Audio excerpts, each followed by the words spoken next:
argentinos.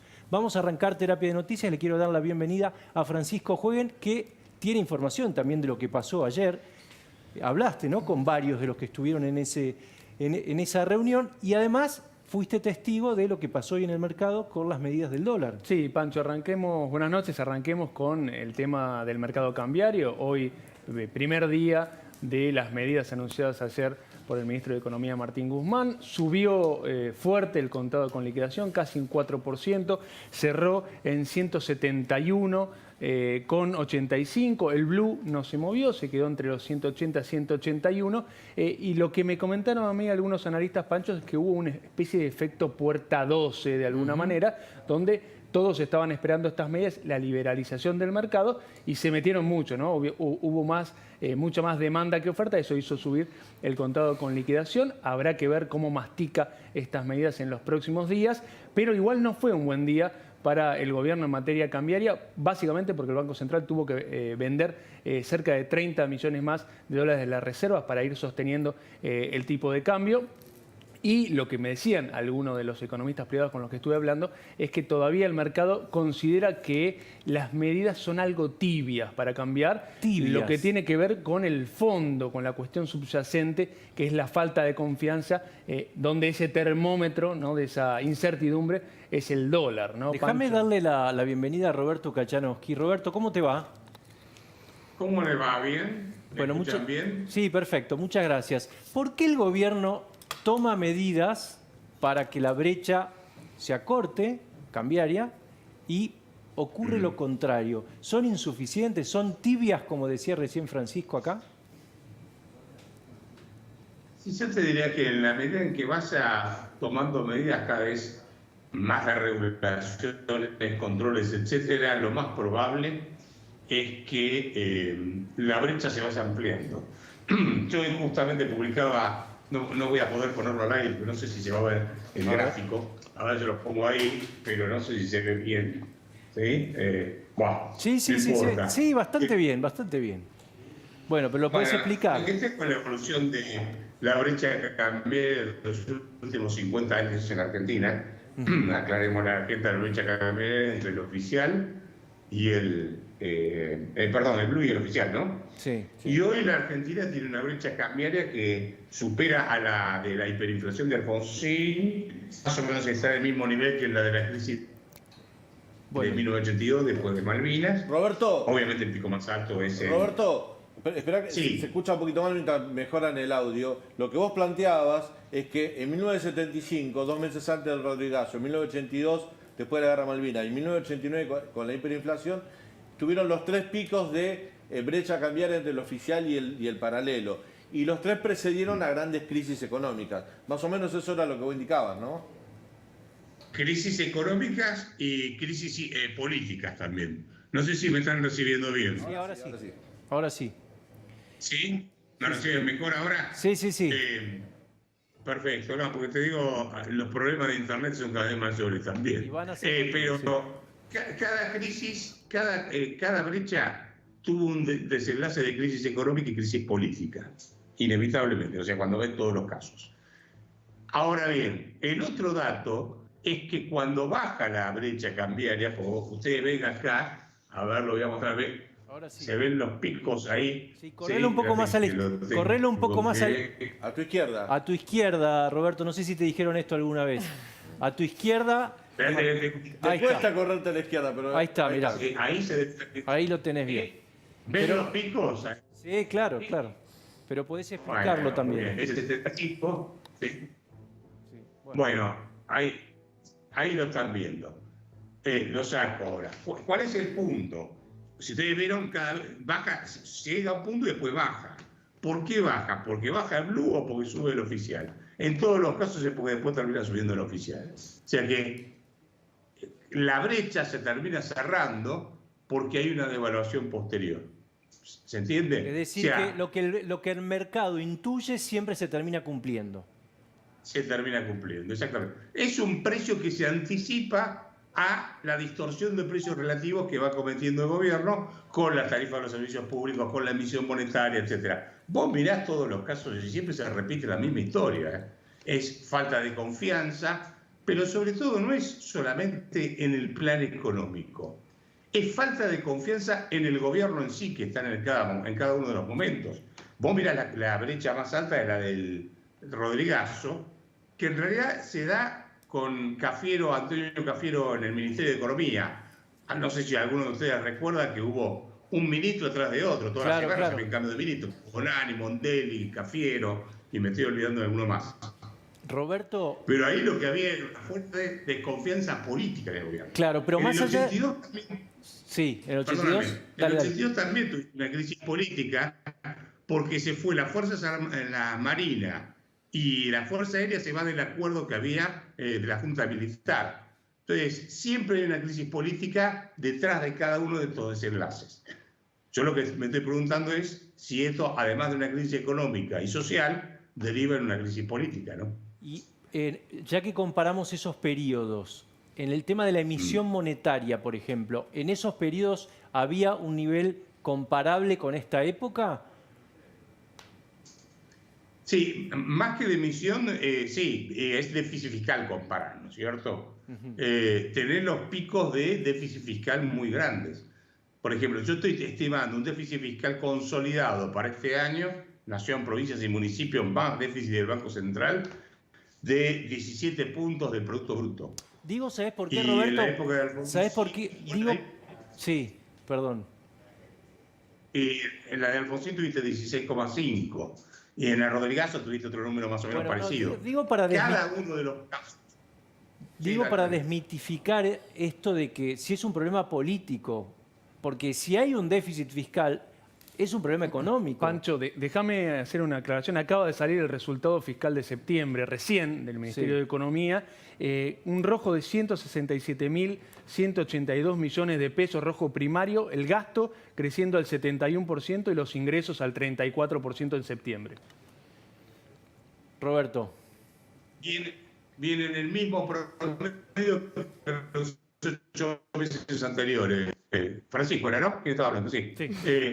A ver, el dato que acabas de dar es exactamente lo que viene pasando en los primeros 8 meses del mes, o sea, del año. No cambia la tendencia. El gasto viene gasto corriente. No sé si tuviste el gasto financiero, si incluye intereses o no, pero el gasto corriente viene creciendo más o menos al 70 y pico %. Ahora, Roberto, y pero... los ingresos... Roberto, Laura Serra, esto tiene que ver también con la emergencia, con la excepción que impone la pandemia, ¿no? Digamos, este aumento del gasto del 70%. De alguna manera el gobierno lo justifica del lado de la emergencia que impuso la pandemia. Y también quería preguntarte, a partir de esta brecha que recién mencionaba sobre el tema del dólar, Guzmán había dicho de que esta brecha o esta suba del dólar blue no debería y no incide en los precios. ¿Vos cómo lo ves a eso? Déjame que te conteste primero la primera. Dale. Cuando vos decías, bueno, la suba del gasto es por la pandemia. A ver, sí, primero, la suba del gasto público siempre es una razón política. Vos tomás decisiones de carácter político de gastar más. En última instancia no es autónoma la economía de la política. Siempre eso viene acompañado de algo. Ahora, si vos mirás la causa del aumento del déficit fiscal, tenés aumento del gasto y caída de la recaudación. Sí. El aumento del gasto no se da solamente en los planes sociales. Se te dan los subsidios económicos porque congelaste la tarifa de los servicios públicos y se te dan en las transferencias a las provincias porque metiste una bruta cuarentena que hizo que nadie pueda producir y el 75% de los ingresos tributarios de las provincias provienen de ingresos brutos. Por lo tanto, no vendés, tiene agujero fiscal y el Estado emite para darle a las provincias. Así que el gasto no es solo por el IFE y el ATE que aumentan, que ahí hay un aumento, pero son los 3 grandes rubros que te explican el aumento del gasto público en ese periodo. Y después la caída de la recaudación por la barbaridad que hiciste con la cuarentena. Voy al otro punto que es si el blue influye sobre o no los precios. Yo te diría que no es el blue el que influye es la emisión monetaria. Pues en realidad acá tenemos una ilusión óptica. No es el dólar el que sube, sino es el peso que se está depreciando permanentemente. La gente no quiere el producto que produce el Banco Central, se llama peso. Es algo que no lo quiere, porque no tiene confianza en esa moneda. Que no es una moneda, es una cuasimoneda, como siempre digo. Entonces, el aumento del blue, lo que te está mostrando es el aumento de los precios. Lo que pasa es que el blue, el valor del dólar es el precio de otro producto, como puede ser la leche, como puede ser, qué sé yo, no sé, la carne o lo que vos quieras. Lo que pasa es que el blue se anticipa porque es libre, ese mercado es totalmente libre del blue. Entonces se te adelanta. Después van a venir los otros atrás en algún momento. O sea que vos crees que inevitablemente No sé. van a seguir los precios de los productos. Yo estoy convencido que cuando tengas el próximo pico inflacionario, te puede llegar se te puede acercar al 100% anual. Por cómo viene la evolución, que es otro gráfico que no le voy a mostrar, porque si lo voy a estar 3 horas invocando ahí, se ve, no sé si se ve algo. No, pero la última vez que estuviste acá en Terapia de Noticias dijiste, esto se soluciona o con un plan Bonex o con una hiperinflación. ¿Pasó algo en el medio que te haya hecho cambiar de opinión? No estoy... A ver, yo le dije que se soluciona, que puede desembocar en, que es distinto. Sí. Porque ni el plan Bonex ni una devaluación son claro. soluciones a problemas. Que Ojo, puede terminar en un plan solución... Bonex o en una hiper, claro. No, bueno, pero a ver, ni la hiper ni el plan Bonex son solución. Por supuesto. Van a ser las consecuencias de una crisis económica derivada de una crisis política, derivada encima de una falta de credibilidad. Entonces, te resumo, yo creo que esto, si vos no tenés un plan económico consistente, un equipo económico consistente, que además tenga un gobierno que sea creíble, se te va a hacer muy difícil poder salir de la trampa en la que estás metido. Roberto... Te doy un ejemplo. Te lo redondeo. Sí. Poné los 5 o 6 mejores economistas que vos quieras en el banco, en el Ministerio de Economía. Si el plan económico ese tiene que ser aprobado por la Cámpora y el Instituto Patria, no se Bueno, qué gana difícil. la esquina ese equipo. Estamos... ¿Se entiende A por qué ver. digo que el problema es político, básicamente? ¿Podés repetir ese último concepto? Estamos con muchos problemas de conexión. Si tiene que ser aprobado por el Instituto Patria, Sí. ¿qué pasa? Digo, si el plan económico tiene que ser aprobado por el Instituto Patria, no hay equipo económico que pueda resistirlo. No vas a conseguir a nadie que te saque de problema. Pues es un problema de confianza. ¿Quién te invierte con la Cámpora atrás y el Instituto Patria con las ideas que tiene? Roberto, ¿por qué las empresas invierten en China, que tiene un gobierno comunista, y hay muchas que están avisando que están revisando sus negocios en la Argentina, cuando tenemos una democracia occidental, votamos al revés, a favor de los derechos humanos en la ONU? Porque ahí te respete. A ver, también invirtieron en Cuba, en turismo, en hoteles españoles, por ejemplo, ¿sí? En Cuba. ¿Pero por qué? Porque le dijeron, estas son las reglas de juego, te las respetamos. Y se las respetaron. Acá no te respetan ninguna regla de juego, te ponen una regla hoy y mañana te la cambian. Entonces, vos podés ir a negociar con un gobierno comunista una inversión donde va a decir, mira, estas son las reglas de juego y los tipos te las van a respetar. Acá el problema es que nadie respeta ninguna. El primero en que no respetar las reglas de juego es el Estado. Siempre se está cambiando. ¿Cómo crees que va a comportarse el dólar esta semana? Bueno, hoy aumentó un poquito la brecha. ¿Crees que puede llegar a bajar con estas últimas medidas? Redondear con mi frase de cabecera. En la Argentina el dólar nunca baja. Se agacha, toma fuerza y vuelve a subir. Toma impulso. Bueno, esperemos que no sea así, ¿no? Gracias, Roberto. Lamentablemente te pido disculpas por la conexión, pero es muy mala. Es muy difícil hablar así. Te mando un abrazo. Sí. Yo me doy cuenta. Te mando un abrazo.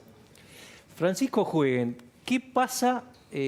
¿Va a haber otra medida esta semana o esto termina acá, digamos? Mira, Pancho, por ahora el plan Guzmán tiene 3 ejes. El primero te diría sostener como sea el dólar oficial, porque el ministro de Economía sigue pensando que los precios de los bienes y los servicios en Argentina están atados a ese dólar. Veremos cómo evolucionan las reservas internacionales y si se puede o no sostener eso en el tiempo. Por otro lado, en mantener estable la brecha, y ahí estuvieron las medidas anunciadas ayer para darle más volumen y menos volatilidad al contado con liquidación. Y te diría que el tercer plan se develó, si querés, o parte de ese tercer plan, ayer a la noche cuando el ministro de Economía habló con la directora gerente del Fondo Monetario Internacional, y ahí está una de las claves de lo que decía Roberto, ¿no? La Argentina necesita un plan creíble. Y yo te lo decía la semana pasada con relación a IDEA. Ya no alcanza solamente con un plan creíble, tiene que ser un plan auditado por un asesor externo, en este caso el Fondo Monetario Internacional, y con cierto volumen político. Y por eso Guzmán está repitiendo la idea de que ese sendero fiscal y monetario que va a pactar con el Fondo Monetario Internacional va a pasar con el Congreso. ¿Alcanza para eso? Bueno, lo que te dicen los especialistas hoy es que las medidas anunciadas ayer son un paliativo, son ganar tiempo. Ahora, en ese espacio temporal que está provocando Guzmán, ¿cuánto tiempo le queda y qué medidas va a tomar? ¿Cuántas balas Y tiene? eso, también, ¿no? claro, Porque eso no se puede saber. Eso no da se la puede impresión de saber. que tienen poder de decisión ahora, le dieron la confianza, pero no tiene muchas balas para jugar tampoco. Bueno, a Martín Guzmán lo empoderaron. Si uno mira el comunicado de ayer, es interesante ver que las medidas que están vinculadas al Ministerio de Economía, obviamente las está anunciando él, pero ahí, dentro de ese comunicado, hay medidas que corresponden a la Comisión Nacional de Valores y también al Banco Central. Por lo cual, Guzmán hoy es, si querés, el primus inter pares en el equipo económico y de alguna manera la relación con el Fondo Monetario de cara al futuro para ver si puede lograr un plan que sea sustentable, lo pone ahí como le tocó en algún momento a Nicolás Dujovne, digamos, ser el superministro de Alberto Fernández. Veremos si alcanza con ese plan con el Fondo Monetario, que va a venir en noviembre a cerrar lo que es una auditoría, el artículo 4, y empezar el programa, digamos, o el cambio de programa que tiene que cerrar con la Argentina para reprogramar pagos. Lo cierto es que el fondo le va a pedir a la Argentina probablemente reformas de fondo, reformas estructurales. Sí, sí, y ahí está lo que vos decís. ¿Es digerible esas reformas estructurales, aumentos de tarifas, Ahí vas a tener reforma un laboral, costo. jubilaciones, en un año que tiene elecciones? Bueno, esa es la gran pregunta. Eso es la economía. Pero hablábamos al principio de la salud y Alberto Fernández en mayo, 8 de mayo fue esto, 8 de mayo decía esto. Demos vuelta a la página para ver cómo seguimos combatiendo la pandemia y terminemos esta discusión en la que nos han metido falsamente, por la cual nos quieren hacer creer que si abrimos la economía la gente va a estar mejor. Si abrimos la economía vamos a terminar como terminó Suecia. Quiero saludar al doctor Cristian Duré.